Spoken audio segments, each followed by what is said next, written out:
તો વડાપ્રધાન નરેન્દ્ર મોદી બીકાનેરમાં સંબોધન કરી રહ્યા છે. સીધા જઈશું ત્યાં. अनेक राज्यों के राज्यपाल, मुख्यमंत्री, लेफ्टिनेंट गवर्नर, अन्य जनप्रतिनिधि आज हमारे साथ हैं. मैं देश भर से जुड़े सभी महानुभावों का, जनता जनार्दन का अभिनंदन करता हूं.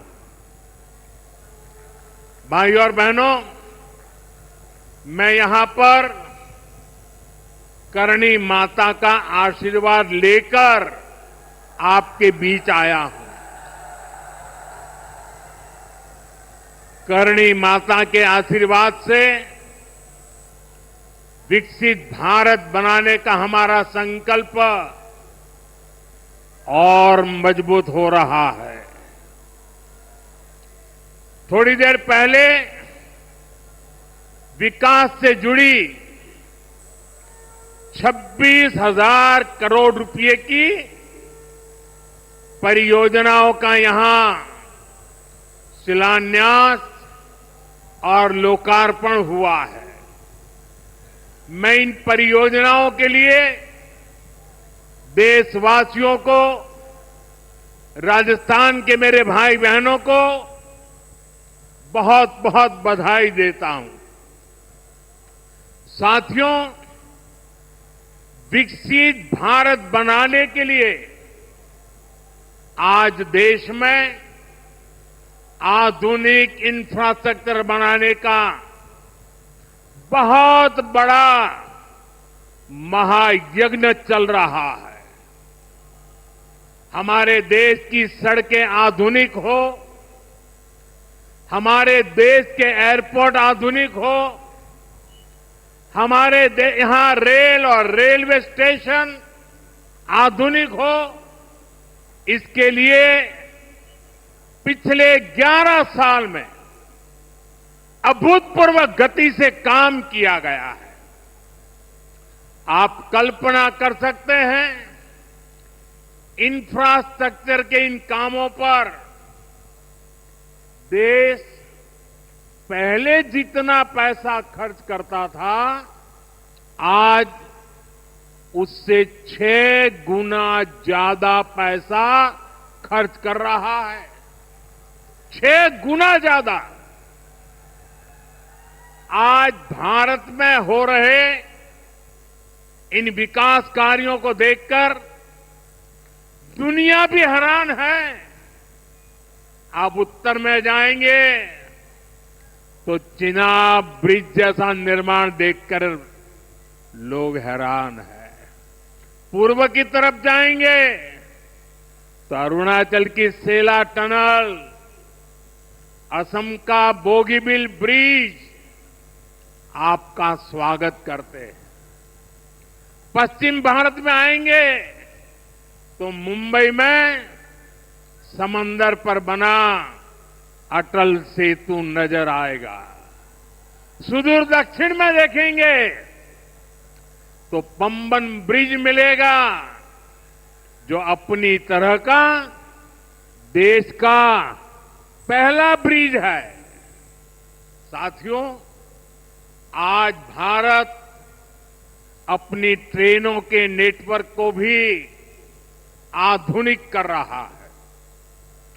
ये वंदे भारत ट्रेनें, अमृत भारत ट्रेनें, नमो भारत ट्रेनें, ये देश की नई गति और नई प्रगति को दर्शाती है.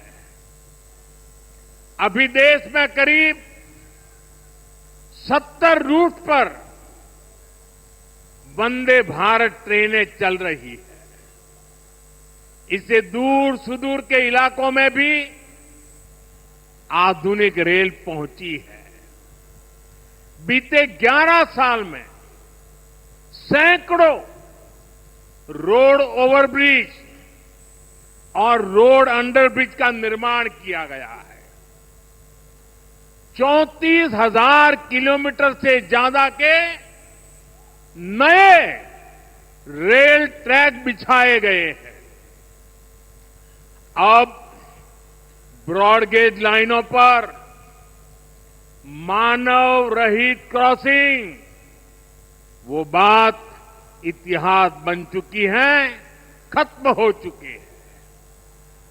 हम मालगाड़ियों के लिए अलग से स्पेशल पटरियां, डेडिकेटेड फ्रेट कॉरिडोर का काम भी तेजी से पूरा कर रहे हैं।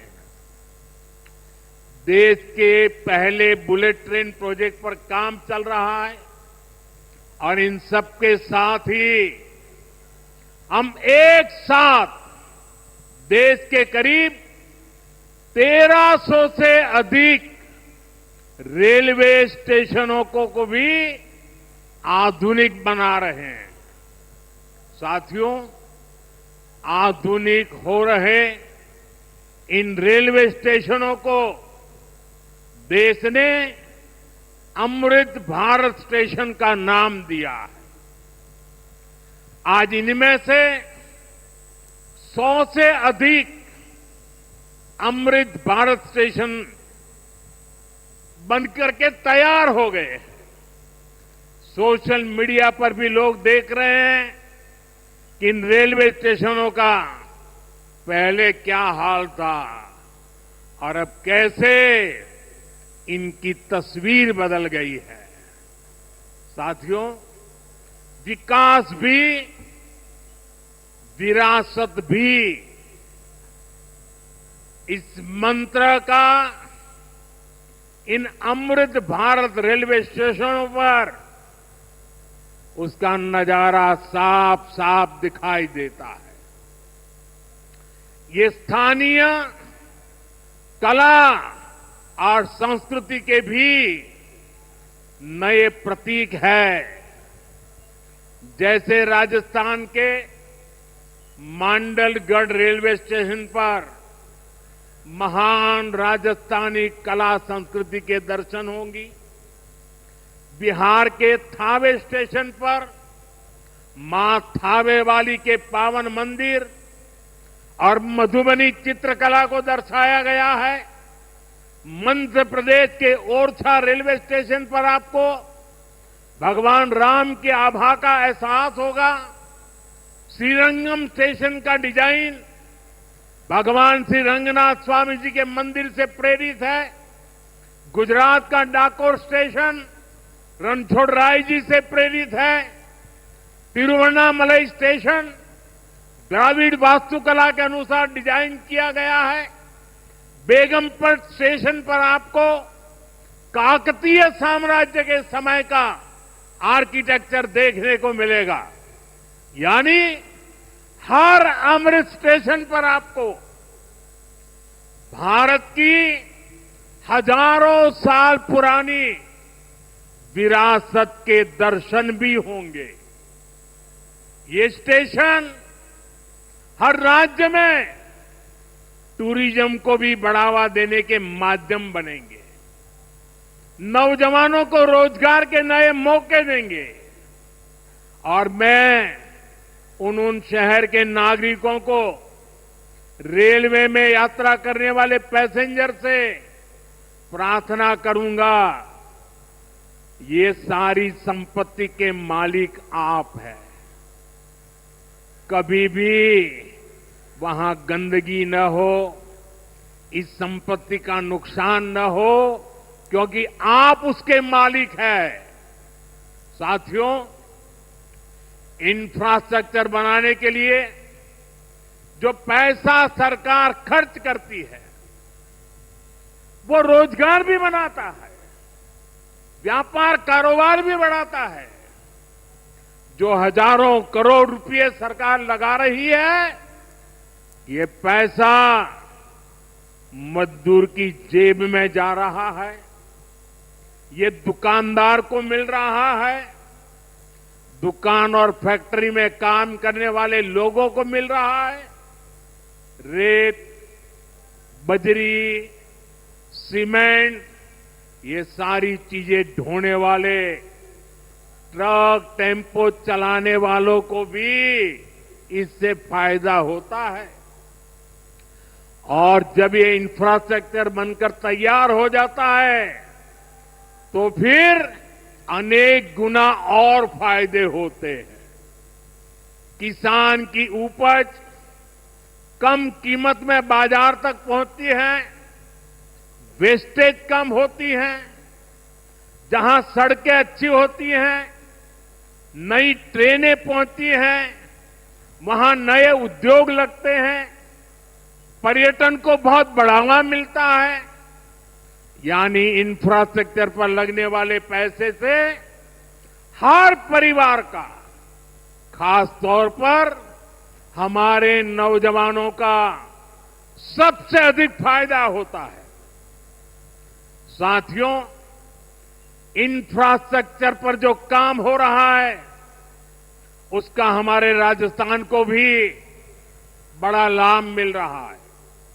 आज राजस्थान के गांव-गांव में अच्छी सड़कें बन रही हैं, बॉर्डर के इलाकों में भी शानदार सड़कें बन रही हैं।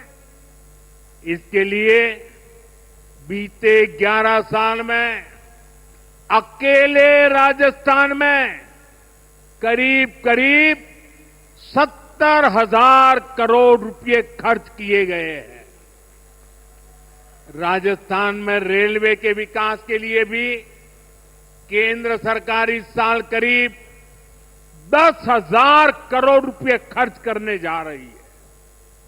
ये 2014 से पहले की तुलना में 15 गुना अधिक है। अभी थोड़ी देर पहले ही यहां से मुंबई के लिए एक नई ट्रेन को हरी झंडी दिखाई गई है। आज ही कई इलाकों में स्वास्थ्य, जल और बिजली से जुड़ी योजनाओं का शिलान्यास और लोकार्पण हुआ है।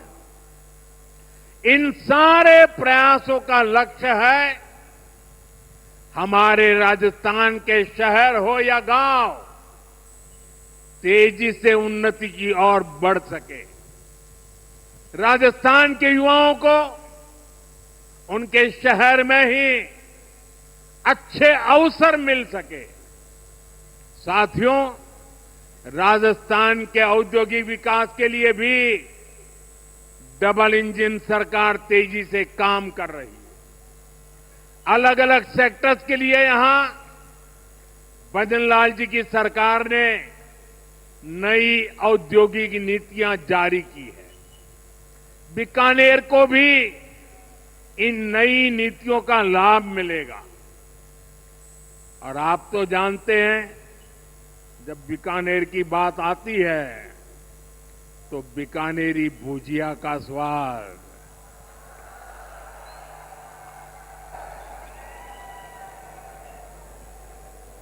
और बीकानेरी रसगुल्लों की मिठास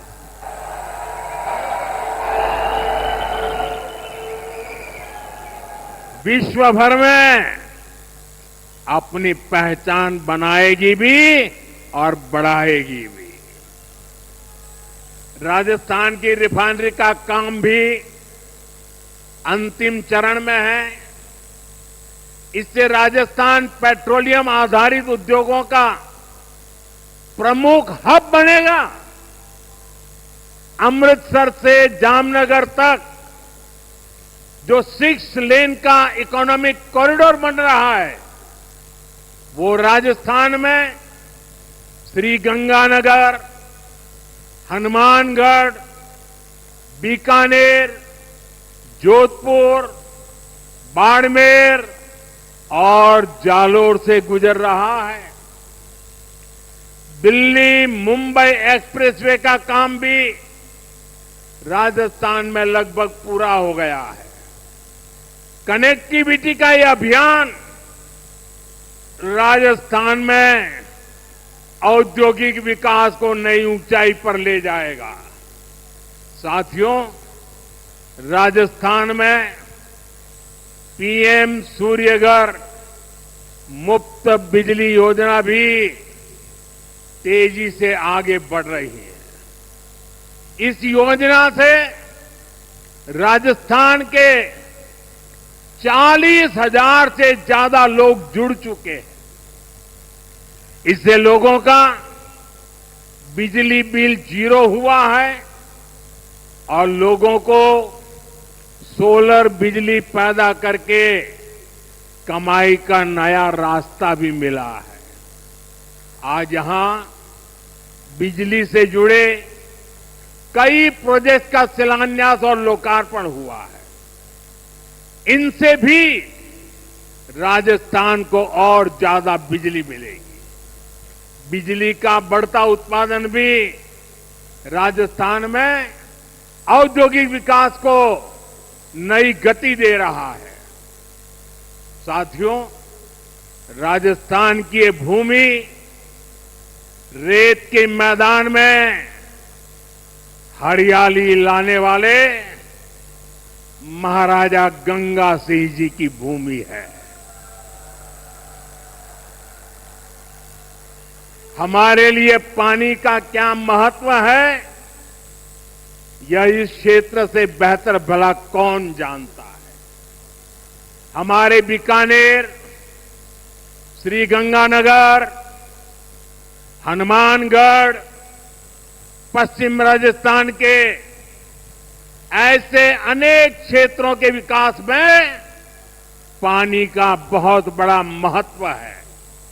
इसलिए एक तरफ हम सिंचाई परियोजनाओं को पूरा कर रहे हैं और साथ ही नदियों को जोड़ रहे हैं। पार्वती, काली सिंध, चंबल लिंक परियोजना से राजस्थान के अनेक जिलों को लाभ होगा। यहां की धरती, यहां के किसानों को फायदा होगा। साथियों,